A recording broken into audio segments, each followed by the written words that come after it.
Hello everyone, कैसे हो आप सभी। और आप सबकी तैयारी बहुत अच्छे से चल रही होगी। तो कल हमने पढ़ा था रामकृष्ण मिशन और विवेकानंद जी को। और अभी तक हमारी जो इंडिया हिस्ट्री की जो क्लासेस हैं वो 9 क्लासेस मैंने अपलोड कर दी हैं और उनकी मैंने प्लेलिस्ट भी बना दी हैं। तो आप अगर उन क्लासों को भी देखना चाहते हो तो आप प्लेलिस्ट में जाइए और वहाँ पर आप एक एक करके पूरी क्लासेस अच्छे से देख लें। और अगर आपको नोट्स बनाने हैं तो आप प्रॉपरली नोट्स भी बना सकते हो। तो आज हम पढ़ने वाले हैं कि पहले ना 2025 वाला जो सिलेबस था उसके अकॉर्डिंग हमारे जो सामाजिक धार्मिक पुनर्जागरण में प्रॉपरली नाम दे रखे थे, जैसे दयानंद सरस्वती का, विवेकानंद जी का, राजा राम मोहन राय जी का। लेकिन इस बार क्या है, इस बार नाम प्रॉपर नहीं दे रखे, उसमें डायरेक्ट लिख रखा है कि सामाजिक धार्मिक पुनर्जागरण। तो उनमें जो है ना, उनके अकॉर्डिंग हमने 3 तो पढ़ लिए उनको, दयानंद सरस्वती, राजा राम मोहन राय और विवेकानंद जी को। इनको तो हमने पढ़ा है, लेकिन उसके बावजूद भी हमारे बहुत सारे सामाजिक धार्मिक पुनर्जागरण लोगों का योगदान है इसमें, बहुत महान पुरुषों का योगदान है इसमें। तो उनको भी हम एक एक करके देखेंगे ताकि हमारा कोई फैक्ट बचे ना। और आरपीएससी का पैटर्न देख रहे हो, बहुत तगड़ा पैटर्न आ रहा है, तो उसी के अकॉर्डिंग हम पढ़ेंगे। तो देखिए, ईश्वर चंद्र विद्यासागर का रोल भी सामाजिक धार्मिक पुनर्जागरण में बहुत इम्पोर्टेंट रोल है। और इनको अच्छे से पढ़ेंगे क्योंकि ईश्वर चंद्र विद्यासागर ने भी विधवाओं की विवाह को, जो बचपन में ही विधवा हो जाती थी महिलाएं और फिर वो आजीवन लाइफ बिताती थी, तो उसको इन्होंने रूढ़ी परंपरा के खिलाफ एक विरोध किया और इन्होंने विधवाओं का विवाह करवाना आरंभ करवाया। तो देखिए, इनकी पुस्तक है बाल्य विवो हेर दोष। कौन सी बुक है इनकी? बाल्य विवो हेर दोष। 1851 में कलकत्ता में संस्कृत विद्यालय के क्या बने? प्रिंसिपल बनते हैं। कलकत्ता के संस्कृत विद्यालय के प्रिंसिपल बनते हैं। और 1856 में लॉर्ड कैनिंग क्या बनते हैं? गवर्नर जनरल बने। लॉर्ड कैनिंग गवर्नर जनरल बनते हैं। तो जेपी ग्रांट ने विधेयक को परिषद के समक्ष रखा। एक विधेयक आया तो जेपी ग्रांट ने उस विधेयक को परिषद के समक्ष रखा। ये विधेयक क्या था?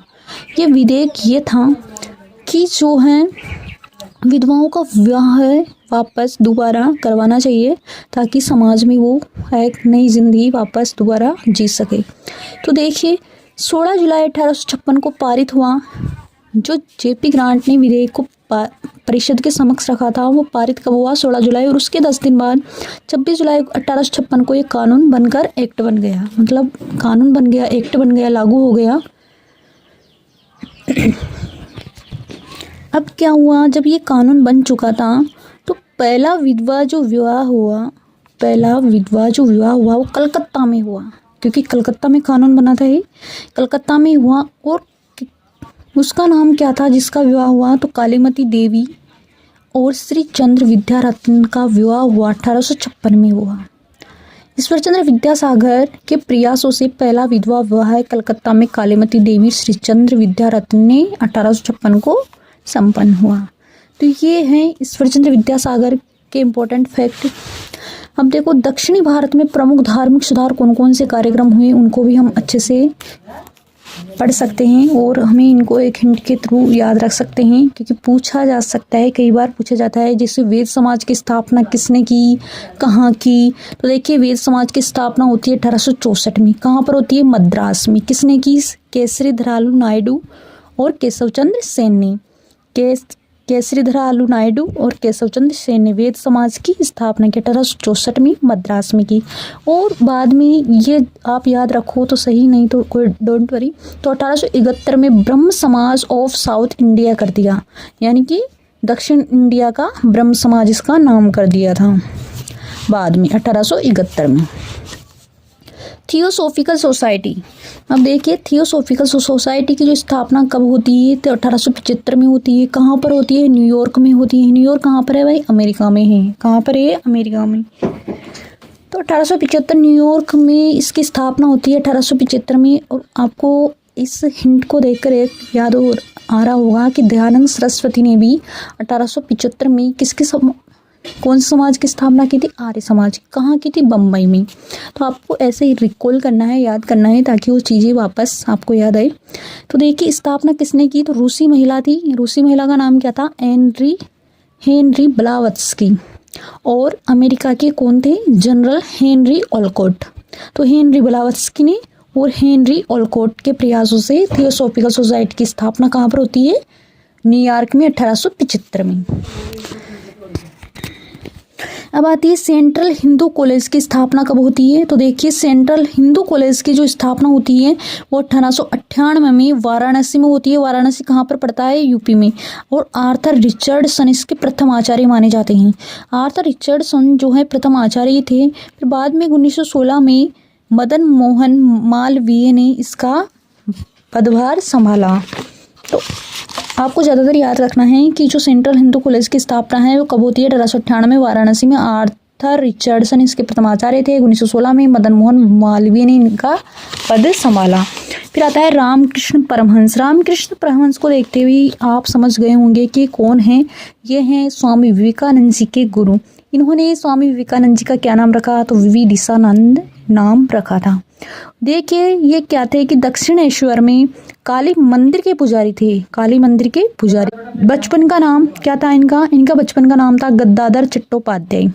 बचपन का नाम पूछे तो गद्दाधर चट्टोपाध्याय हैं। गद्दाधर चट्टोपाध्याय किसका नाम था? रामकृष्ण परमहंस का बचपन का नाम था। इनकी पत्नी कौन थी? इनकी पत्नी थी शारदामणि। इनकी पत्नी कौन थी? शारदामणि। दर्शन क्या था इनका? भक्ति को इन्होंने सर्वोच्च माना। और ईश्वर कैसा माना इन्होंने? ईश्वर साकार व निराकार दोनों माना। इसी वजह से जो है स्वामी विवेकानंद जी ने भी ईश्वर को साकार व निराकार दोनों स्वरूप में माना है। अब देखिए धर्म महामंडल की स्थापना किसने की? तो धर्म महामंडल की स्थापना की पंडित दीनदयाल शर्मा ने। धर्म महामंडल की स्थापना करते हैं दीनदयाल शर्मा। कहाँ पर? हरिद्वार में। कब करते हैं? 1887 में। धर्म महामंडल की स्थापना पंडित दीनदयाल शर्मा ने की हरिद्वार में 1887 में। राधा स्वामी आंदोलन की स्थापना कब की? 1861 में। कहाँ पर? आगरा में। किसने की? सेठ शिवदयाल सिंह ने की। राधा स्वामी आंदोलन की स्थापना करते हैं सेठ शिवदयाल सिंह 1861 आगरा में। देव समाज की स्थापना किसने की? तो शिव नारायण अग्निहोत्री ने की। कब की? तो 1887 में लाहौर में। देखिए धर्म महामंडल आ जाए या देव समाज आए, दोनों ही एक सन में हो रहे हैं 1887 में। तो देखिए धर्म महामंडल की स्थापना तो करेंगे कौन? दीनदयाल करेंगे। और देव समाज की स्थापना कौन करेंगे? शिव नारायण अग्निहोत्री करेंगे। दोनों ही क्या है? 1887 में है।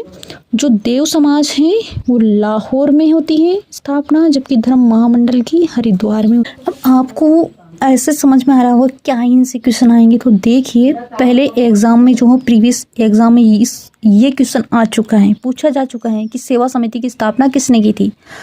तो देखिए पंडित हृदयनाथ कुंजरू ने की थी। किसने की थी? पंडित हृदयनाथ कुंजरू ने की थी। कहाँ पर की? इलाहाबाद में। इलाहाबाद कहाँ पर? इलाहाबाद यूपी में। तो 1914 में ही इलाहाबाद में। सेवा समिति की जो स्थापना है वो कब होती है? तो 1914 में इलाहाबाद में होती है। पंडित हृदयनाथ कुंजरू ने की थी। अब आपको देखना है कि परमहंस मंडली जो है एक गुप्त संस्था थी और इसकी स्थापना होती है 1849 में। परमहंस मंडली की स्थापना होती है, गुप्त संस्था थी 1849 में। इसके सदस्य कौन कौन थे? आत्माराम पांडुरंग थे, दादोबा पांडुरंग थे, बालकृष्ण जयकर थे, बाल शास्त्री जाम्बेकर थे। तो देखिए पांडुरंग तो आत्माराम और दादोबा, फिर आ जाएगा बालकृष्ण जयकर और बाल शास्त्री जाम्बेकर, इनके क्या थे? सदस्य थी। अब देखिए कि प्रार्थना सभा की स्थापना ये भी कैसी थी? गुप्त संस्था थी प्रार्थना सभा भी। स्थापना कौन करते हैं? तो प्रार्थना सभा की स्थापना होती है 1867 में। वेरी वेरी इंपॉर्टेंट है, इसको जरूर याद करना है, ये इंपॉर्टेंट फैक्ट है। आपको इसको इम्पोर्टेंट भी लगा लेना है कि इम्पोर्टेंट है, कई बार पूछी जाती है। तो देखिए प्रार्थना सभा की स्थापना 1867 में हुई। कहाँ पर हुई? बम्बई में हुई। इनकी जो प्रार्थना सभा की स्थापना किसने की? तो केशव चंद्र सेन की प्रेरणा से आत्माराम पांडुरंग ने प्रार्थना सभा की स्थापना की। किसने की? केशव चंद्र सेन की प्रेरणा से आत्माराम पांडुरंग ने। आत्माराम पांडुरंग ने तो की पूछा जा सकता है आपको क्वेश्चन, आरपीएससी कैसे भी पूछ लिया जा सकता है क्वेश्चन कि देखिए प्रार्थना सभा की स्थापना किसने की, तो आत्माराम पांडुरंग ने। और किसके प्रेरणा से की, तो केशव चंद्र सेन की प्रेरणा से। कब की, तो 1867 में। कहाँ की, तो बम्बई में की। सदस्य कौन कौन थे, तो आरजी भंडारकर, बाल वालगले, जनार्दन सखाराम और नारायण गणेश चंद्रावरकर, ये इनके क्या थे, सदस्य थे। अब देखिए लोकप्रिय बनाने का जो श्रेय है, प्रार्थना सभा को लोकप्रिय बनाने का श्रेय किससे जाता है, तो महादेव गोविंद रानाडे को।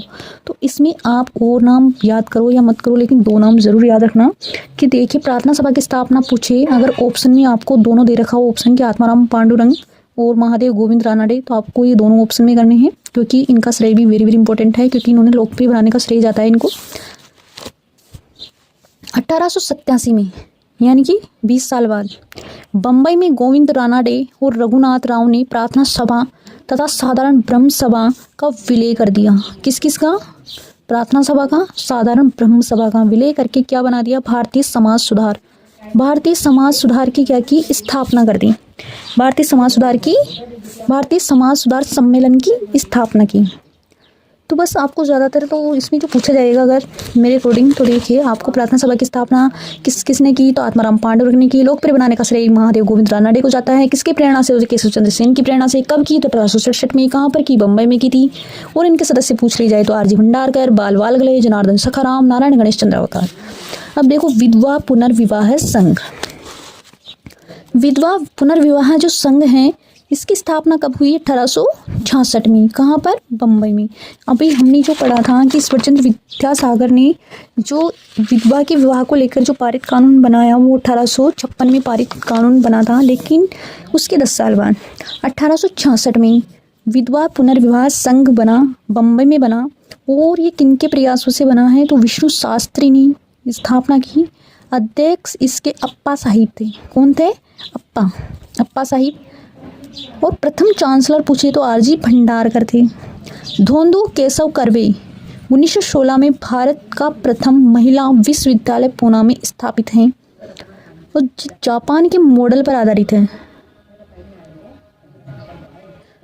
जो है धोंदू केशव कर्वे 1916 में भारत का प्रथम महिला विश्वविद्यालय कहाँ पर है, तो यह है पूना में है और ये जापान के मॉडल पर आधारित है। तो देखिए आपको विधवा पुनर्विवाह संघ की पूछिए तो स्थापना 1866 में बम्बई में किसने की, विष्णु शास्त्री ने की। अध्यक्ष कौन थे, अप्पा साहिब थे। प्रथम चांसलर कौन थे, आरजी भंडारकर थे। अब आपको पूछा जा सकता है कि धोंदू केशव कर्वे जो 1916 में बना, ये भारत का प्रथम महिला विश्वविद्यालय था। धोंदू केशव, पूछा जा सकता है कि भारत का प्रथम महिला विश्वविद्यालय कौन सा था, तो धोंदू केशव कर्वे था। कब बना, 1916 में। कहाँ पर बना, पूना में। किसके मॉडल के आधार पर, जापान के मॉडल पर आधारित बना। देखो गोपाल हरि देशमुख, जो गोपाल हरि देशमुख थे उनका उपनाम लोक हितवादी हैं। क्या है, लोक हितवादी हैं। प्रथम दिल्ली दरबार में इन्होंने भाग लिया। 1880 में गवर्नर जनरल की अतिरिक्त परिषद के क्या बने, सदस्य बने।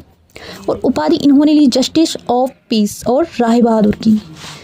जस्टिस ऑफ पीस और राय बहादुर की इन्होंने क्या ली, उपाधि ली। प्रभाकर इनकी पत्रिका 1848 में मराठी भाषा में साप्ताहिक पत्रिका थी, प्रकाशित होती है प्रभाकर पत्रिका। आप देखो आपको जो है ना पत्रिकाएं ये सब वेरी वेरी इंपॉर्टेंट होती हैं। तो अगर आपको जो है ना याद रखना है तो पूछा जा सकता है कि जो प्रभाकर पत्रिकाएं किसकी हैं, तो गोपाल हरि देशमुख की हैं। और ये साप्ताहिक पत्रिका थी जो मराठी भाषा में छपती थी 1848 में। और इनकी पुस्तकें भी हैं जाति भेद, स्वाध्याय, अश्वालायन, गुहाय सूत्र, ये धार्मिक अनुष्ठानों की आलोचना की बुक थी। और एक बुक और थी गीता तत्व सुभाषित, और एक और बुक थी ग्राम रचना। इनकी 4 बुकें हैं। देखिए जाति भेद, स्वाध्याय, अश्वालायन, गुहाय सूत्र, गीता तत्व सुभाषित, ग्राम रचना। अगर आपको मतलब ज़्यादा याद रखना है ना तो इसमें याद रखना है कि प्रभाकर पत्रिका वेरी वेरी इंपॉर्टेंट, जो 1848 में मराठी भाषा में साप्ताहिक पत्रिका थी। गोपाल हरि देशमुख की ये लोक हितवादी हैं।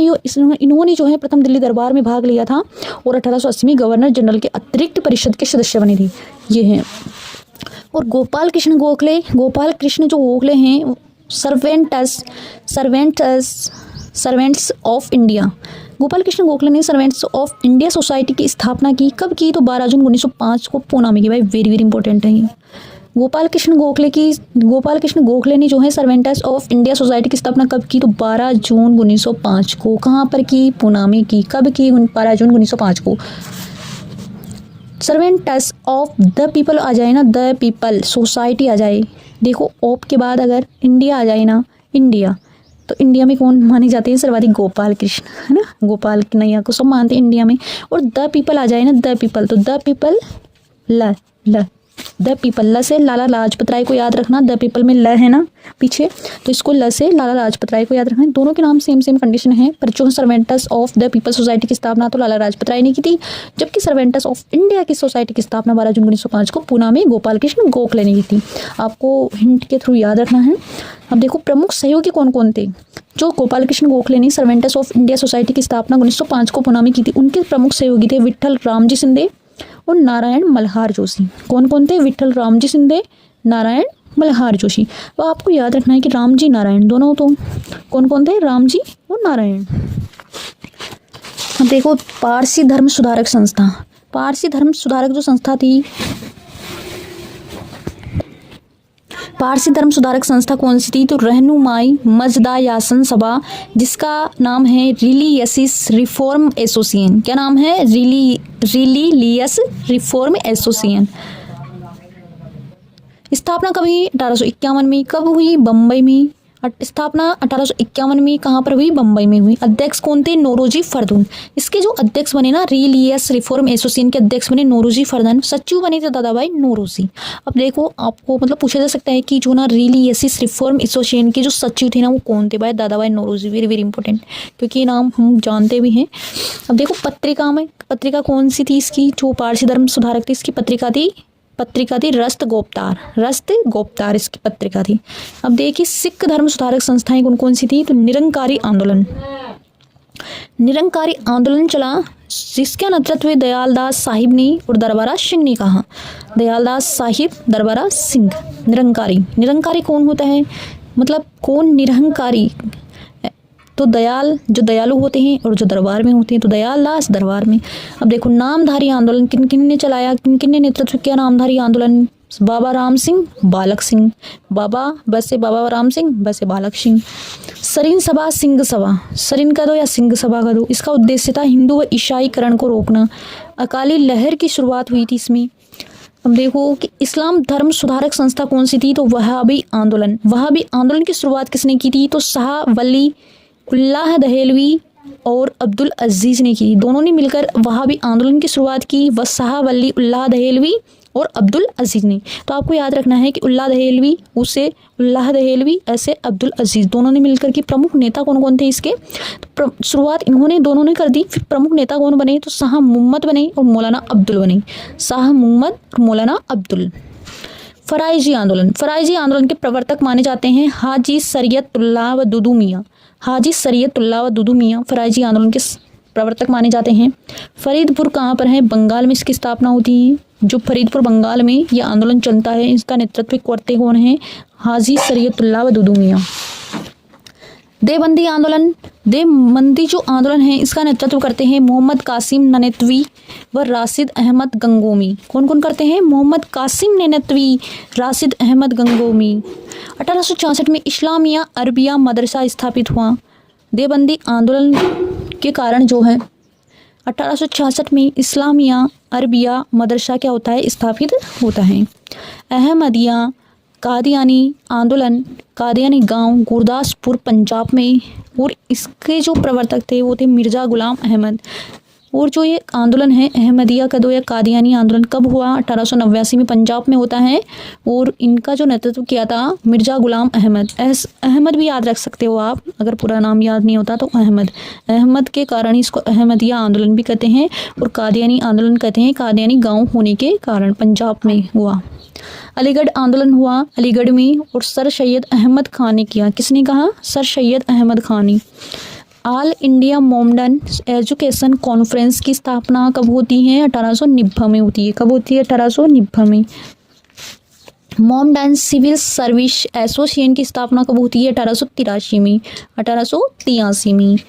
ब्रिटिश इंडियन एसोसिएशन की स्थापना होती है 1868 में। कब होती है? 1868 में। यूनाइटेड इंडिया पैट्रियोटिक एसोसिएशन की स्थापना होती है 1888 में। अहरार जो आंदोलन की शुरुआत होती है 1910 में। इसका नेतृत्व करते हैं मौलाना मोहम्मद अली, मजर उल हक, हाकिम अजमल खां और असहन इमाम खां।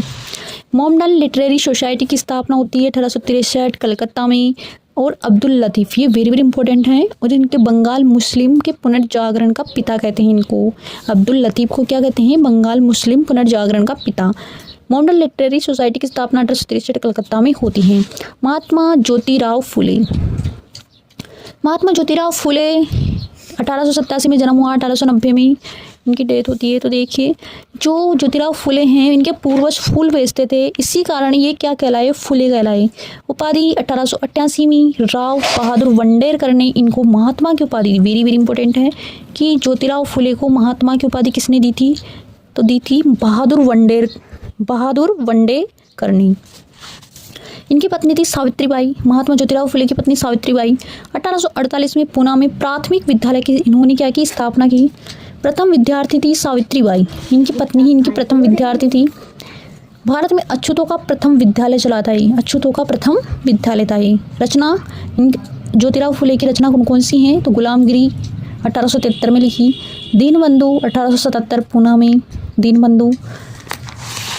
सरकारी नौकरियों में दलित आरक्षण की इन्होंने डिमांड की। सतसार पत्रिका हैं, तो सतसार पत्रिका किनसे रिलेटेड हैं? ज्योतिराव फुले से, 1885 में।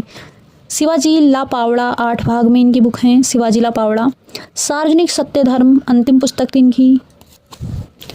इन्होंने एक कौन से समाज की स्थापना की? सत्य शोधक समाज की स्थापना भी इन्होंने की। कब की? तो 23 सितंबर 1873 को। 23 से सत्य से सितंबर से 73। देखो, से सत्य से सितंबर से 73। पुणे महाराष्ट्र में की, ज्योतिराव फुले ने की। किसने की? ज्योतिबा फुले ने की। सत्य शोधक समाज की स्थापना 23 सितंबर 1873 को पुणे महाराष्ट्र में ज्योतिराव फुले ने स्थापना की थी। तो आपको ज्योतिराव फुले से याद रखना है कि इनके पूर्वज फूल बेचने के कारण फुले कहलाए। बहादुर वंडेरकर ने महात्मा की उपाधि दी। पत्नी सावित्रीबाई थी। पुणे में प्राथमिक विद्यालय की स्थापना की। प्रथम विद्यार्थी सावित्रीबाई इनकी पत्नी थी। भारत में अछूतों का प्रथम विश्वविद्यालय की स्थापना किसने की? ज्योतिराव फुले ने की। इनकी रचना गुलामगिरी है जो 1873 में छपी। दीनबंधु 1877 में। सरकारी नौकरियों में दलित आरक्षण की इन्होंने डिमांड की। सतसार पत्रिका 1885 में इन्होंने प्रकाशित की। शिवाजी ला पावड़ा इनका 8 भाग में है। सार्वजनिक सत्य धर्म की अंतिम पुस्तक मानी जाती है। सत्य शोधक समाज की स्थापना इन्होंने 23 सितंबर 1873 को की थी। पुणे महाराष्ट्र में की थी। अध्यक्ष थे ये ज्योतिराव फुले। अब दक्षिण भारत के प्रमुख आंदोलन कौन कौन से हैं? तो एजावा आंदोलन। एजावा आंदोलन जो है नानू असन ने नेतृत्व किया, जिनका नाम नानू असन को नारायण गुरु भी कहते हैं। तो आपको ऑप्शन में दे दिया जा सकता है कि नानू असन भी पूछा जा सकता है, नारायण गुरु। तो एजावा आंदोलन, एजावा नानू असन। वाइकोम सत्याग्रह 1924-25 में वाइकोम ग्राम त्रावणकोर कहाँ पर है? केरल में हुआ। नेतृत्व किसने किया? केशव मेनन, सीवी रमन पिल्लई, नारायण गुरु, टी माधवन और पी पिल्लई। भाई इसमें बहुत सारे नाम हैं तो आपको याद रखने हैं। तो आपको 2 नाम वेरी वेरी इंपॉर्टेंट हैं, एक तो केशव मेनन और एक टी माधवन। ये जो वाइकोम सत्याग्रह था ये एजावा, पुलेवा, अछूत जातियों की इंपॉर्टेंट भूमिका इसमें रहती है। तो आपको पूछा जा सकता है कि वाइकोम सत्याग्रह कब हुआ? 1924-25 में हुआ। कहाँ पर हुआ? त्रावणकोर केरल में हुआ। नेतृत्व किसने किया? केशव मेनन ने किया, माधव ने किया, नारायण गुरु ने किया, CR रमन पिल्लई ने किया, पी पिल्लई ने किया। अब आता है गुरुवायूर आंदोलन कहाँ पर होता है? तो 1931 में गुरुवायूर गांव में होता है। नेतृत्व क्या? केलप्पन ने। किसने किया? केलप्पन ने। जस्टिस पार्टी न्याय दल है, नेतृत्व करता है CM मुइलिया, TN नायर, त्यागराज चेट्टी। दक्षिण भारत का उदारवादी दल का गठन किया 1937 में पेरियार रामास्वामी नायकर जस्टिस पार्टी के क्या बने थे? अध्यक्ष बने थे। आत्मसम्मान आंदोलन वेरी वेरी इंपॉर्टेंट है ये भी। आत्मसम्मान जो आंदोलन है रामास्वामी नायकर ने 1925 से आंदोलन शुरू किया था। आत्मसम्मान आंदोलन किसने शुरू किया? रामास्वामी। आत्मसम्मान जो आंदोलन है वो रामास्वामी नायकर ने शुरुआत की 1925 से। रामास्वामी नायकर को दक्षिण भारत में समाज सुधार का जनक कहा जाता है, दक्षिण भारत का वाल्तेयर कहा जाता है और आधुनिक युग का मसीहा कहा जाता है, इसलिए वेरी इंपॉर्टेंट हो जाता है आत्मसम्मान आंदोलन। हरविलास सारदा, हरविलास जो सारदा है वो सितंबर 1929 में विधेयक पारित होता है। हरविलास सारदा ने सितंबर 1929 में विधेयक पारित किया, सारदा कानून। कौन सा कानून बनाया? सारदा कानून बनाया। 1 अप्रैल 1930 को भारत भर में लागू हो गया। कौन सा कानून? सारदा कानून। सारदा कानून क्या था? सारदा कानून था कि जो विवाह के लिए जो उम्र है वो 14 वर्ष की तो लड़की होनी चाहिए और 18 वर्ष का लड़का। ये कौन से कानून में? सारदा कानून में। किसने चलाया? हरविलास सारदा ने। कब हुआ? सितंबर 1929 में विधेयक पारित हुआ। तो 1 अप्रैल 1930 को भारत भर में लागू हुआ। 1 साल के बाद ही ये पूरे भारत में लागू हो चुका था। वह विधवा पुनर्विवाह अधिनियम 15 गवर्नर जनरल लॉर्ड कैनिंग ने पारित 26 जुलाई 1856 को हुआ था, ईश्वर चंद्र विद्यासागर के प्रयासों से। ये अभी हमने जो पहले पढ़ा था ना, उसी का रिपीट हुआ है क्वेश्चन। विधवा पुनर्विवाह अधिनियम 15 गवर्नर जनरल लॉर्ड कैनिंग के प्रयासों से, मतलब दोनों ने मिलकर, कैनिंग ने और ईश्वर चंद्र विद्यासागर दोनों ने मिलकर विधवा पुनर्विवाह अधिनियम एक्ट को लागू किया 26 जुलाई 1856 को। अगर आपको ये मतलब ये थोड़े क्या है, थोड़े डीपली टाइप के नोट्स हैं, अगर आपको ये उतारने हैं तो ये उतार लीजिए। और अगर बिल्कुल शॉर्टली नोट्स उतारने हैं तो ये संगठन वर्ष और स्थान संस्थापक के थ्रू जल्दी जल्दी रिवाइज हो जाएगा। तो अभी हम इनको भी क्विकली फास्टली जल्दी से इनको कवर कर सकते हैं। तो देखिए, वेदांत सोसाइटी की स्थापना 1896 में न्यूयॉर्क में हुई। न्यूयॉर्क में हुई और ये स्थापना जो है विवेकानंद जी ने की थी। शारदा सदन 1889 में महाराष्ट्र में किसने की? रमाबाई ने की। शारदा जो सदन की स्थापना 1889 में महाराष्ट्र में रमाबाई ने की थी। सेवा समिति की स्थापना 1914 में इलाहाबाद में हरिनाथ कुंजरू ने की थी। सत्यशोधक समाज की स्थापना 1873 में महाराष्ट्र में ज्योतिराव फुले ने की थी। वाइकोम आंदोलन की स्थापना 1924 में केरल में केपी केशव मेनन ने की। केटी माधव ने, पिल्लई वगैरह बहुत सारे नाम आते हैं ना इसमें। प्रार्थना समाज की स्थापना 1867 में बम्बई में आत्माराम पांडुरंग और महादेव गोविंद रानाडे। आत्मसम्मान आंदोलन 1925 मद्रास आत्मा रामा मद्रास में रामास्वामी पेरियार ने। नामधारी आंदोलन 1875 में पंजाब में राम सिंह ने की नेतृत्व किया था। मुंडन लिटरेरी सोसाइटी की स्थापना 1863 कलकत्ता में अब्दुल लतीफ ने की। दीनबंधु सार्वजनिक सभा की स्थापना 1884 में महाराष्ट्र ने ज्योतिबा फुले ने की थी। दीनबंधु सार्वजनिक सभा की स्थापना 1884 में महाराष्ट्र में ज्योतिबा फुले ने। सर्वेंट्स ऑफ इंडिया सोसाइटी की स्थापना 1905 में महाराष्ट्र में गोपाल कृष्ण गोखले जी करते हैं। जबकि अगर सर्वेंट्स ऑफ क्या आ जाए, द पीपल, तो लाला लाजपत राय हो जाएगा। विधवा विवाह संघ 1861 में महाराष्ट्र में रानाडे ने स्थापना की। विधवा आश्रम संघ पूछे विवाह संघ तो रानाडे आ जाएगा, और विधवा आश्रम संघ पूछे तो 1867 में पूना में रानाडे ने और केशव ने दोनों ने मिलकर की। वैद समाज की स्थापना 1864 में मद्रास में के श्रीधरलू नायडू ने की थी। तो ये स्वीट मतलब बहुत ज़्यादा शॉर्ट हैं, इनको भी अच्छे से एक बार पढ़ लेना ताकि अगर इनसे भी रिलेटेड कोई क्वेश्चन आ जाए। ये इनका थोड़ा क्या है, शॉर्ट ही नोट्स है जो भी अब हमने पढ़ा था उसका बहुत ही शॉर्ट है। तो आपकी चॉइस, आप अगर इनको लिख सकते हो तो बहुत अच्छी बात है, वरना आप इनको भी उतार सकते हो। तो बस आज की क्लास में इतना ही। Thank you so much everyone class को देखने के लिए।